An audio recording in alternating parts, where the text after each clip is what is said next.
Hello and welcome to You Haven't Heard This Music podcast. Today I am joined by a couple of very special guests. With me I have Lisa Blue and Sean O'Connor from Boy Blue.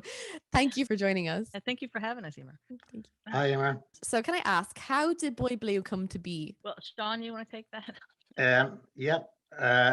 Lisa and I have some mutual contacts, both in Ireland and in the US. Uh, I lived in the US for 12 years playing, and Lisa was looking for a guitar player initially just to play on some recordings. She contacted me, and I said, "Yeah, no problem." We met in Dublin on a couple of occasions when Lisa was over here, and basically she sent me the recordings over that she had done of some demos, and we were quite happy with the initial results. So we decided to make it a full-time project as opposed to just like doing a couple of songs, which was the initial plan. It's really wonderful when you can find someone that you have that natural collaborative feeling with. So perfect match. And Sean, so you actually produce the tracks as well, do you? Or the last three, Lisa was Yes, saying? yeah. The way we do it is I will record the tracks to a certain level and then send them to Lisa. She puts her vocals on, sends them back, and then we finish them up and mix them. That's So brilliant. it's literally a transatlantic Yeah. effort, you know. Yeah. It's absolutely Yeah. fantastic. Technology. Oh, thank goodness for it, huh? And Lisa, you're a drummer, aren't you? And a singer-songwriter. So cool. So how did you get started in music? And how did you get to Boy Blue? The drummer thing happened very young, and I started teaching myself really around 10 or 11. And I was in my first band around 12. So throughout the decades, basically, I was always the drummer. Once in a while, I would sing back up. Once in a while, if a cover fit my voice, I would sing the cover if it was a cover band while playing drums. But I had an injury that happened that is prohibiting my leg to do what I needed to do on the kick anymore. Oh my What I did God. was a couple of years ago decided I'm just gonna, yeah, it's not as bad as it sounds. It needs a lot of therapy. But Mhm. so I decided to pick up the guitar and start writing some songs and singing. And I was actually in school at the same time for music production. Wow. So a lot of the demos that I had given to Sean were assignments. Like they were Right. specific assignments too. So I knew the songs weren't anywhere near developed, so I knew he would be the perfect person to do it. And then it just kind of started happening from there, and people really liked the first song and then the second song. And so here we are, and we're just going to keep going until we make an album or two, see what happens. Brilliant. I'm very, very happy to have you here. It's such an amazing story. And so, Sean, you're a well-known guitarist here in Ireland. What has your life in music been like since the lookalikes? Um, well, the lookalikes in Ireland finished up in 1982, the initial band, and then I formed another band and we continued playing in Ireland. And I went to, like, in the mid 80s to late 80s, the music scene was pretty much dying here in Ireland, as was the economy. There was a mass exodus to America. So I went over myself to America to see if I could book some dates for the band. Places like CBGB's and um, the Ritz, the Bottom Line, and I basically booked 3 weeks worth of dates for the band. So we went over and played those, and they were very successful. And that's when I really started to consider whether we should be in America or whether we should be in Ireland. And as I say, there were so many Irish in America at the time. As in, when I say Irish, I'm talking about newly arrived young Irish. I suppose between the ages of 18 and 30 or whatever. So we kind of had a ready-made audience, which was good for us. Mhm. And uh, we went over and played, and we became very successful on the New York circuit. And then we kind of branched out, started doing Boston, Cape Cod, Nantucket, and a lot of work in Florida. That's basically how it happened and what we did for 12 years. Then my mother got ill, and I had to come home. Mhm. So um, that was unfortunately a situation where I needed to take care of her pretty much full time. Wow. So I had to go back to playing just weekends and stuff, where I could get covered for somebody to be here and look after my mum. And that continued up until 2009. My mum passed away, and then I started playing with different people here. Mhm. When I was in New York, I did a lot of session work for um, different people in various studios, but I used to do regular sessions in a studio called Electric Lady, which is famous because of the fact that Jimi Hendrix recorded his albums there. I recorded in lots of different studios, and I produced a couple of albums for people Wow. and played a variety of instruments. I wanted to continue that aspect just as much as I wanted to play live. So I tried to mix both, you know? Yeah. Wow. Since you guys both produce, I suppose you've pretty much been okay during the pandemic, have you? Like being able to make material, or are you kind of feeling it?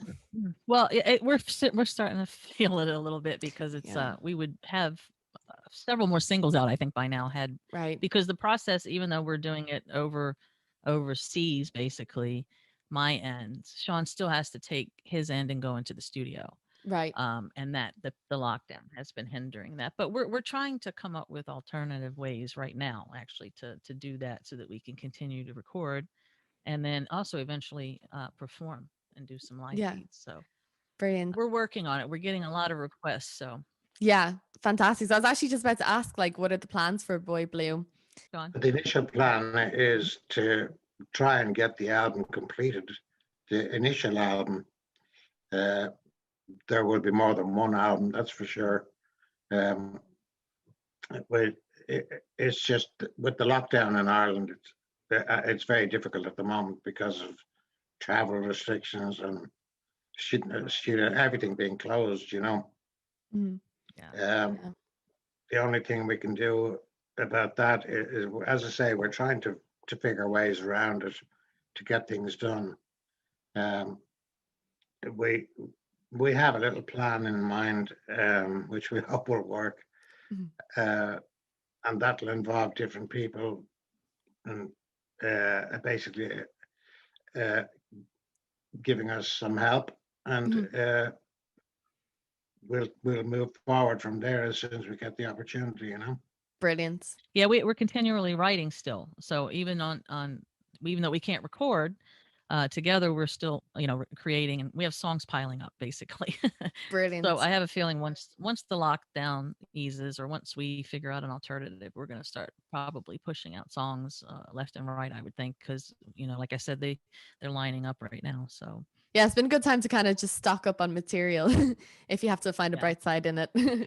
And exactly. so we'll be playing Misty Blue. So John, tell us a bit about that song. Well, Misty Blue was actually one of my first assignments for school, and I was only supposed to have a limited amount of instrumentation in it, so I think I was allowed 3 instruments. So, being a drummer, I left drums out on purpose because that's what people would expect. So, Yeah. I think it did keyboard and a slide and a guitar and a vocal, and that was it. Mhm. And it was written basically attributed to a bunch of family members that had been lost, about 10 years prior, just that whole decade. And so it was it's just written as an homage to them. And so I handed it to Sean and I said, I really think this could be something, because people really liked the song, but it was so bare bones, and so Mhm. just undone. And he took it and, in my opinion, made a masterpiece out of it. And it frequently gets described as very epic and dramatic and, that sort of thing. So people liked it. And it was our first one out the gate. And I think that it kind of introduced us pretty good. Brilliant. Yeah, I'm really happy to be introducing it here on the podcast. So thank you so much for joining us, guys. It's been an absolute pleasure talking to you both. So everyone, this is Boy Blue, and here is their song called Misty Blue.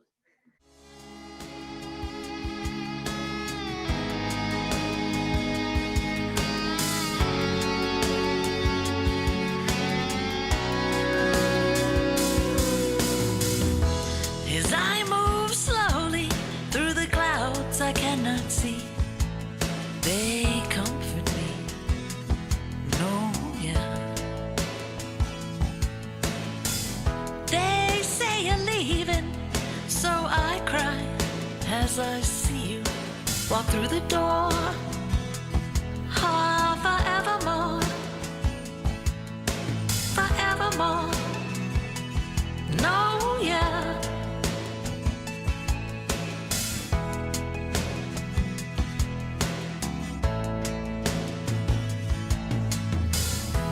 And I hear the music, sweet music, as I hide. The moon suffers by. Oh yeah. And I see you out in the misty blue, out in the misty blue, out in the misty blue. That's where I look for you.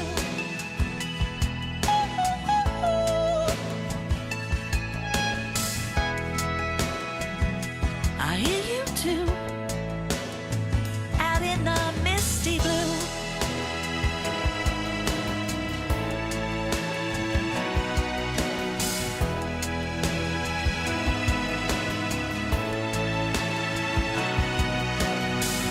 We never know, no, we never know when it becomes forever.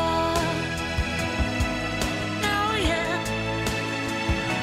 Then I'll join you out in the misty blue, out in the misty blue, out in the misty blue. That's where I meet you.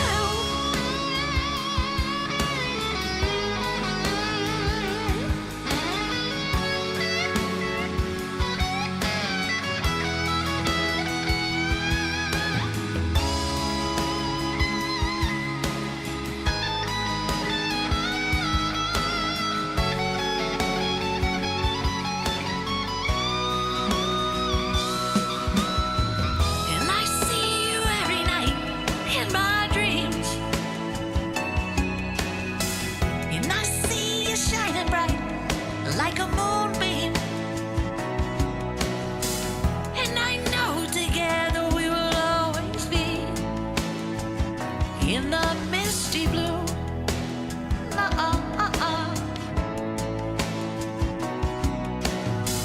As I move slowly through the clouds I cannot see, but they comfort me.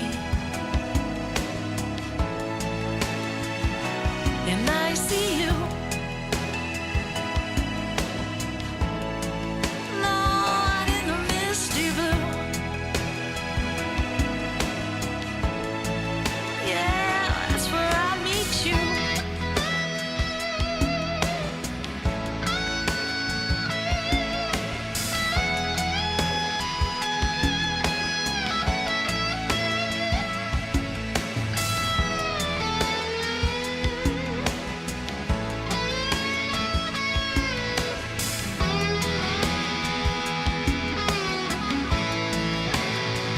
Out in the misty blue.